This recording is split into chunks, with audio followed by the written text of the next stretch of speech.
Hello again, everyone. This is the second and final video for our 7th week here.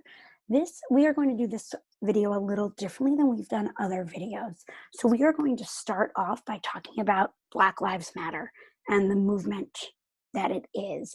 We will talk about it, and then I'm going to switch up my screen sharing with you. And instead of looking at a PowerPoint, we are going to look at two different handouts, and I'm going to read them and highlight a few things in them to you.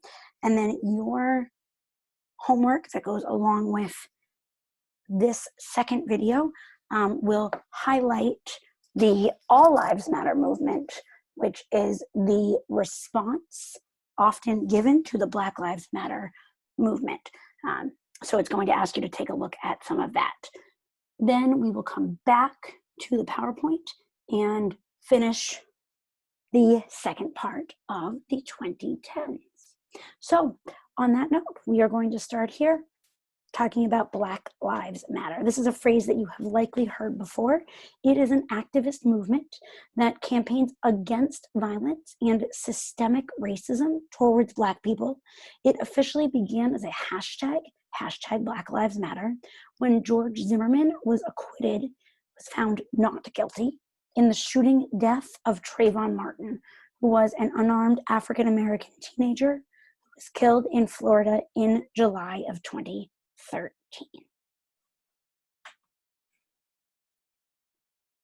So we are going to take a look at this. There we go. So you can read this handout along with me. Black Lives Matter, as I said, started off as simply a hashtag, but it turned into something much more. So George Zimmerman, as we said, he was acquitted. He was found not guilty in the shooting death of Trayvon Martin. Most of you likely remember when this happened. It's only almost 7 years ago. Trayvon Martin was walking home from the store. George Zimmerman began to follow him, called the police.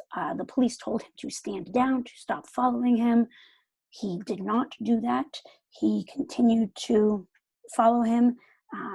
They got into a physical altercation, and George Zimmerman ended up shooting Trayvon Martin, who was unarmed. Zimmerman, of course, was armed. About a year later, George Zimmerman was found not guilty, and that was the official moment that started the hashtag Black Lives Matter trending on Twitter, and then turned it into a movement. After that occurred, the Black Lives Matter movement became more widely acknowledged and popularized after two more high-profile deaths of unarmed African-American men, Eric Garner in Staten Island, New York, and then Michael Brown in Ferguson, Missouri in 2014. Both of those were in 2014, and in which the police officers that were involved in their deaths were not indicted. Due to the deaths of other unarmed African Americans, ongoing local and national protests and other actions have brought awareness of the issues and this movement to the general public. Then during the summer of 2016, the Black Lives Matter movement continued to grow as the nation watched two more high-profile killings of unarmed African American men. First, on July 15th, a man named Alton Sterling was shot several times at point-blank range. He was pinned to the ground. It's possible that you saw this video after this occurred. He was pinned to the ground by two white Baton Rouge Police Department officers in Baton Rouge, Louisiana. And that was caught on video. So he was already pinned to the ground, not moving, when he was shot by those police officers. Then on July 6th, a man named Philando Castile was fatally shot by a St. Anthony, Minnesota police officer after being pulled over in his car. His girlfriend and her daughter were in the car as well. Her young daughter was in the back seat when he was shot. Almost the entire altercation episode attack on Philando Castile was filmed and put on Facebook Live by his girlfriend. While Black Lives Matter began as this hashtag in response to one event on Twitter and on other social media, it has since evolved into this larger movement, and thousands of Black Lives Matter demonstrations have been held worldwide. This is not something that happened 5 times. I named 5 instances here. This is not something that has only happened 5 times. Most recently, I am sure that many of you, I hope all of you, but if not, certainly most of you have seen that,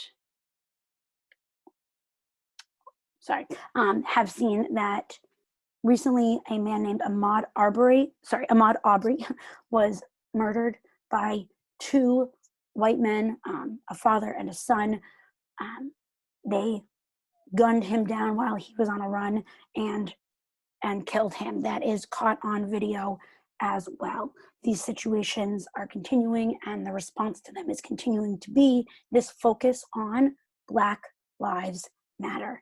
The idea being that, yes, obviously, it is important to look at the lives of every person in this country, but it is very clear over and over again that this country, its laws, its justice system, many of its people are not looking at Black lives as ones that matter and not holding them up as equal to other lives. And until that is the case, Black Lives Matter activists are standing up and protesting and stating that Black Lives Matter in order to bring attention to this issue.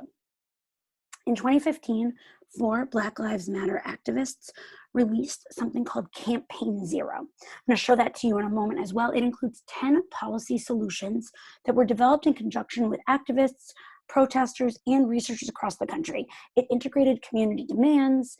They took input from research organizations and the president's task force in 2015, so President Obama's task force on 21st century policing.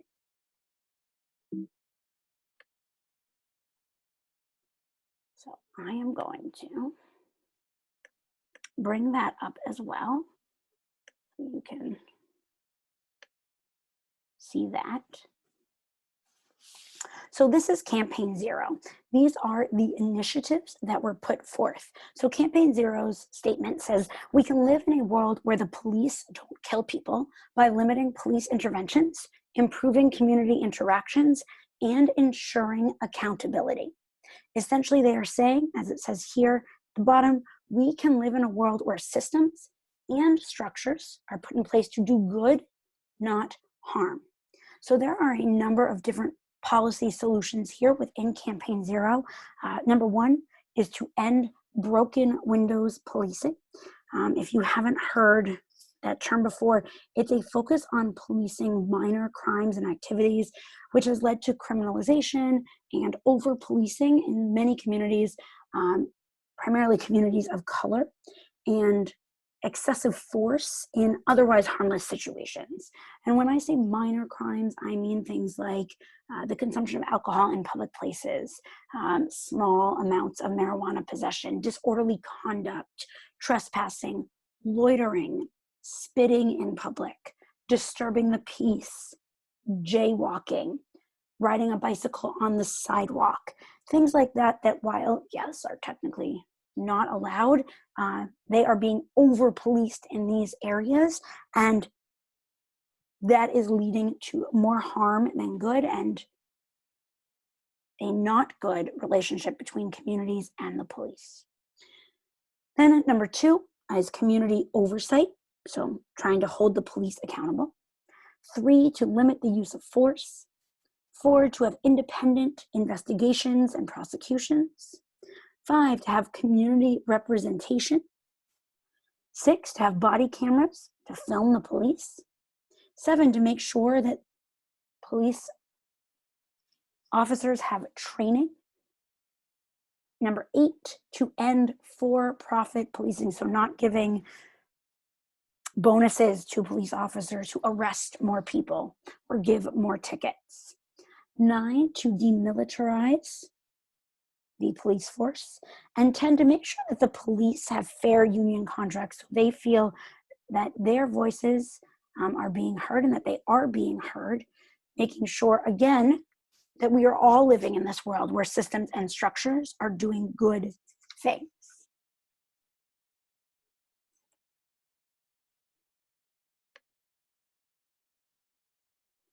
Again, your work this evening is going to cover, over the course of this week, is going to cover Black Lives Matter. You are going to look at some quotes about all lives matter. Again, all lives matter is a response to the Black Lives Matter movement that does not take into account the violence and the disregard for Black lives that this country, that its government, that so many of its people unfortunately show towards Black people in this country. And so you are going to look at some quotes about All Lives Matter and then respond to them. If you have any questions about that, of course, please let me know. In June of 2014, we see the beginning of the rise of ISIS. ISIS declared itself a worldwide caliphate in about halfway through 2014, and claimed at that point territory across Iraq and Syria, which you can see here on this map on the right. Then in 2015, on July 14th, 2015, the Joint Comprehensive Plan of Action, the JCPOA, more commonly known and what you likely know it as the Iran nuclear deal, was signed by Iran, the US, the UK, Russia, China, France, and Germany. All came together, signed this agreement to end Iran's nuclear program. So it has now been 5 years, I should say, almost 5 years since this plan was signed into action. Trump pulled out of the deal a little over a year ago, claiming that Iran was not following its end of the deal. However, that occurred despite the fact that the International Atomic Energy Agency, the IAEA, which is a completely separate, not at all connected to Iran agency, said that Iran was still following the deal. But Donald Trump, as president, did leave the deal and says that he will not rejoin it. Then on June 26, 2015, in the case of Obergefell versus Hodges, the United States became the 17th country to legalize same-sex marriage when the United States Supreme Court recognized that marriage is a fundamental right guaranteed by both the Due Process Clause and the Equal Protection Clause of the 14th Amendment to the United States Constitution. Massachusetts, be proud, was the very first state in 2004 to legalize same-sex marriage, but it is not until, that was in 2004, so it is not until 2015, 11 years later, that this right is guaranteed to every American. The case of Loving v. Virginia that we talked about in the 1960s, that set the stage for this to happen, and that is something that had Loving not occurred, Obergefell may not have occurred, at least not in the way that it did. Then in April of 2016, made effective in November of 2016, the Paris Climate Accord was signed. It was a global agreement signed in 2016 to deal with greenhouse gas emissions, mitigation, adaptation, and finance, all related to climate change. The goal is to stop the global average temperature from rising too much. In June of 2017, Trump announced that we would be withdrawing from the Paris Climate Accord. He believes that we do not need to be a part of a global agreement to slow climate change. That was in June of 2017, but as of now, we are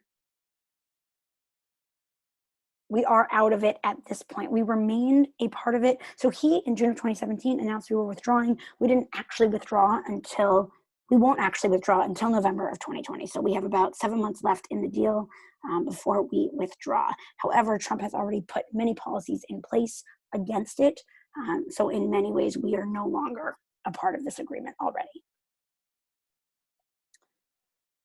I also want to highlight some key terror attacks that occurred around the world between 2015 and 2016. There are 3 major terror attacks at this point, one in Paris, one in San Bernardino, California, and one in Orlando, Florida.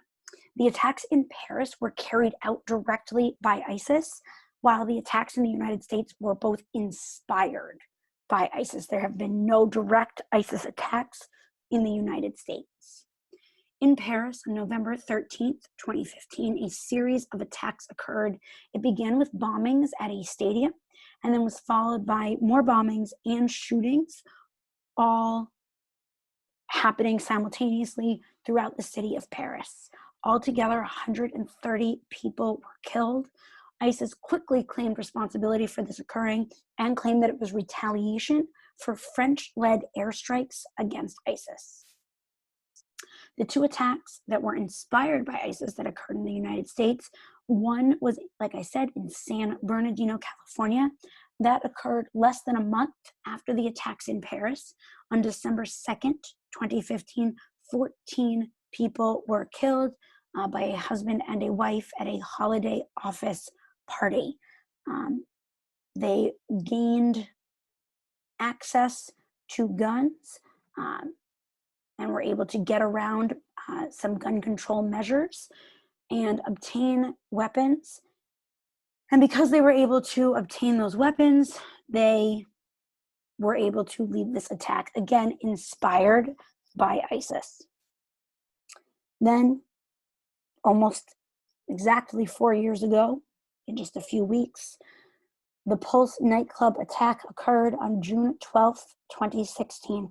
49 people were killed in this shooting. It is the deadliest mass shooting in the United States by a single shooter, and the deadliest anti-LGBTQ attack in U.S. history. It is also the deadliest terror attack on U.S. soil since 9/11. All 3 of these attacks occurring within just about 8 months of each other were major terror attacks that shook the world. This here is an image from January of 2016. So as you'll see in the United States and Florida, the Pulse nightclub attack is not there, but you can see ISIS attacks outside of Iraq and Syria that the reds in red were carried out directly by ISIS, and the attacks in blue were inspired by ISIS.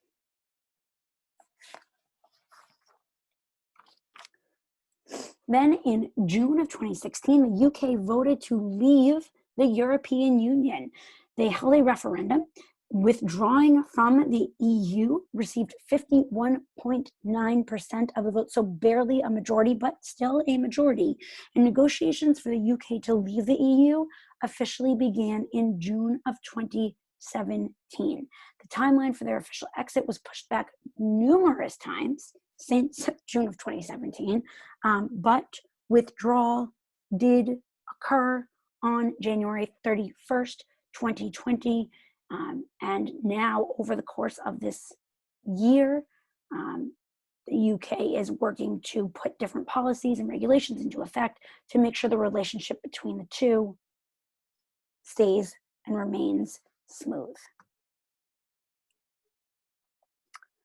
Then in 2016, November 8th, 2016, the US presidential election occurred and Donald Trump beat Hillary Clinton by winning a majority of the Electoral College votes needed to become the next president of the United States.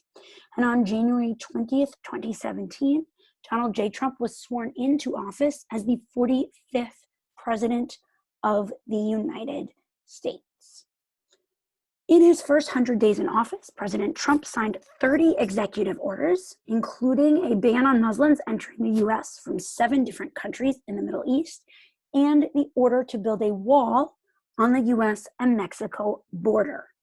Trump's election and his subsequent presidency has created a very large divide in the United States, as well as in both major political parties, the Republican Party and the Democratic Party. This election was unlike any election we had ever seen before, namely because another country, Russia, interfered in the election. Now, why did Russia interfere in our election? Well, their goal was to damage the Hillary Clinton campaign and to boost Trump's chances, as well as to create general distrust in the American democracy. So yes, part of it was to damage Hillary Clinton and to boost Trump, but it also had to do with creating doubt and distrust in democracy in America. Their actions included going through state voter databases for insecurities. They targeted those databases and stole voters' personal information. They hacked Hillary Clinton's campaign. They hacked the DNC. They hacked the DCCC. They attempted to hack Marco Rubio and the RNC. And they did hack Lindsey Graham as well. They also released, these are the Russians, released information on the internet and spread propaganda. They staged rallies. They also met directly with the Trump campaign and offered the Trump campaign a skyscraper in Moscow in return for helping them in the future. A lot of the issues with Russia and the interference in our election have been debated. It has been said, there have been a few different things that have happened relating to this. First is the report that was done about Russia's interference led by Mueller. Mueller says there was no collusion, meaning that Trump did not call, there's no proof that Donald Trump directly, specifically himself, went to the Russian government and asked them to work with him to help get him elected. Says there is no collusion there. But what Mueller did not, and said specifically, is that he did not say that there was no undue influence, that there was influence put on the Trump campaign by Russia. Also, it's important to note that, and we will talk about this in another couple of minutes, but that when Donald Trump was impeached this past December, and looking at that abuse of power that he took at that point, which is why he was impeached, that whether or not Trump literally did sit down with Russia, the fact of the matter is that bipartisan, we have seen Congress, Republicans and Democrats come together and say that Russia did in fact interfere in this election. So whether Trump asked for that interference or not, the fact of the matter is that Russia did interfere in the election with, like I said, those goals to damage the campaign, to boost Trump, and to create distrust. And we are now, as a country, working to try to stop those actions from occurring again. We don't want any other country to interfere in our elections, no matter what. We want to, as Americans, make our own decisions, not have them swayed or influenced by another country.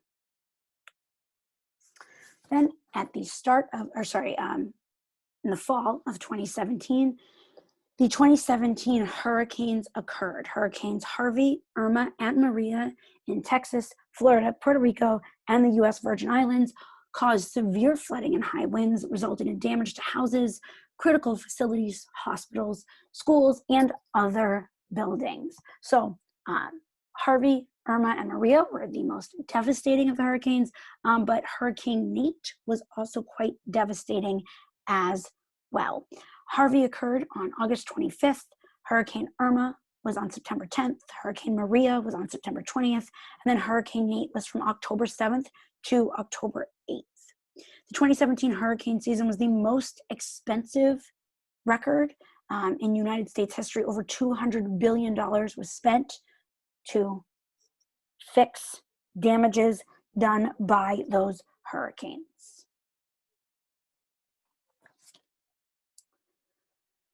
Then the METOO movement became a global phenomenon in October of 2017. It was initially used as a protest against sexual harassment and sexual assault. In that context, on social media in 2006 on MySpace, which is a former social media site, and it was first used by sexual harassment survivor and activist Tarana Burke. But then in October of 2017, Alyssa Milano on Twitter requested that victims have their stories, share their stories, have them heard after Hollywood producer Harvey Weinstein had sexual misconduct charges brought against him. So she went to Twitter and asked victims to share their stories using that hashtag #MeToo. And it created a very large focus on raising awareness of the prevalence, the amount of times that it is happening, and the impact of sexual violence. Women are experiencing sexual harassment and sexual assault at absolutely astounding rates. And the METOO movement is to bring awareness to that harassment and that assault, and to hopefully, once that awareness is brought, have those harassments and those assaults not occur anymore. The United States and Saudi Arabia have a fairly tense relationship. So Saudi Arabia is a Muslim country. It enforces a strict observance of the traditional religious and social norms of Islam within the country. And over the last few years, it has begun to open up its government a little bit. It has been accused of supporting terrorism and promoting an extremist culture. Saudi Arabia is still technically considered to be pro-Western and pro-American. And they are officially seen as a long-term ally of the United States. One of those ways we've seen them open up their government, there used to be a driving ban for women. It was lifted 2 years ago in June of 2018. But Saudi Arabia tends to have a lot of issues with the freedoms that Americans have. One of those being freedom of the press and freedom of speech. So despite our cautious friendship with them, you can use the term frenemies, if you will. In October of 2018, the Saudi Crown Prince ordered the murder of a journalist, Jamal Khashoggi. He was a very well-known journalist. He had left Saudi Arabia earlier, about a year before that occurred in September of 2017, for safety reasons. He feared for his life. Well, he was engaged, and in October of 2018, he went to the Saudi embassy in order to get documents to get married. And while he was in the embassy in Turkey, he was murdered. Saudi Arabia, after his disappearance and then his murder, officially, at first, they denied involvement. But the CIA looked into it. They confirmed that, in fact, Saudi Arabia was responsible for the death of Jamal Khashoggi. And the US Senate passed a bipartisan resolution supporting the CIA findings and ended military aid to Saudi Arabia as a punishment for murdering Jamal Khashoggi. So, like I said, our relationship with Saudi Arabia is not an easy one. It is quite tense, despite the fact that they are seen as that ally of the United States. They are a large producer of oil, and that is part of the reason that we have stayed friends with them officially, despite many of the things they do that we as the United States do not approve of. Then in March 2019, just over a year ago, the United States announced that Iraq and Syria had been officially liberated from ISIS. The global community still today continues to work together to keep them from gaining new territory. Their former leader, Abu Bakr al-Baghdadi, was killed during a raid in October of 2019. Then the very last thing that happens in 2019 that we are going to talk about is that President Donald Trump was impeached by the House of Representatives in the US Congress. So there are two parts of the impeachment process. The first is that the House of Representatives votes to impeach or not impeach, and then the US Senate votes to remove from office or not. So in this case, Donald Trump became the third US president to be impeached. Andrew Johnson was impeached, Bill Clinton was impeached, and Donald Trump became the third US president. The Senate trial ended in January of 2020, and of course they chose not to, the Republican majority Senate, they chose not to remove him from office, which was expected. And so, although he was impeached for charges of abuse of power and obstruction of justice, he was allowed to stay in office and will be in office until at least January of 2021, possibly longer, depending on the election in November of this year.